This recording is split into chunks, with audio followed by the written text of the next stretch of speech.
Judge Napolitano here on Judging Freedom.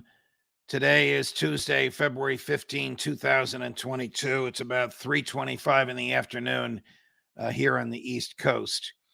And Remington, or the insurance carriers for Remington, or the bankruptcy estate for Remington, the rifle manufacturer, has just announced a settlement with the survivors of the Sandy Hook tragedy, in which the manufacturer of the weapon used by the crazy person that slaughtered all those beautiful young children will pay $73 million. Sandy Hook was a tragedy of unspeakable magnitude. Unfortunately, we have these tragedies in the United States. There was a similar one at the Marjorie Stoneman High School in Florida, and they seem to be popping up year after year. Some crazy kid gets a gun and he kills other children. I don't diminish the tragedy at all, but I do believe that if police officers were armed in school, there'd be a lot fewer of these tragedies. The kids would think twice before they bring a gun in school, or there'd be the ability to use force to stop the kid at the time.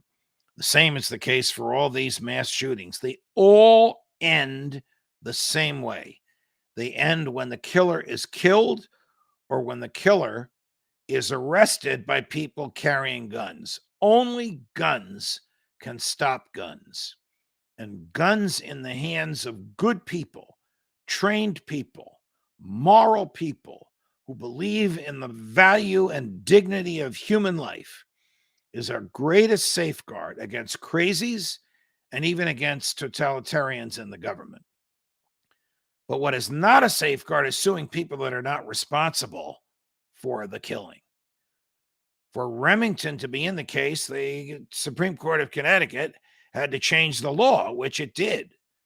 A change so radical that, in my view, it violates the Fifth Amendment to the United States Constitution, which guarantees due process. But this case will never see the Supreme Court of the United States because the case has been settled. I mean, for Remington to be made to pay because a crazy person got his hands on a Remington rifle and slaughtered innocents, it's like Mercedes paying because somebody driving a Mercedes-Benz had an accident and killed somebody else. Unless there is a design or manufacturing defect that contributed to the victim's harm, there is no sound legal or moral basis to hold the manufacturer in the case. It's tough for me to say that because I know how these people have suffered. Two of the mothers whose children were slaughtered write for a Catholic publication that I read every day. And whenever I see their names, I get emotional and I pray for them, for their children and for their broken hearts. But that is no basis to change the law. And if we change the law to make it easier for plaintiffs, even sympathetic plaintiffs, even plaintiffs that are perfectly innocent, even plaintiffs that are as innocent as angels, if we make it easy for plaintiffs to sue and collect from people who had nothing whatsoever to do with the incident that resulted in the tragedy, we will undermine our legal system. Judge Napolitano, Judging Freedom.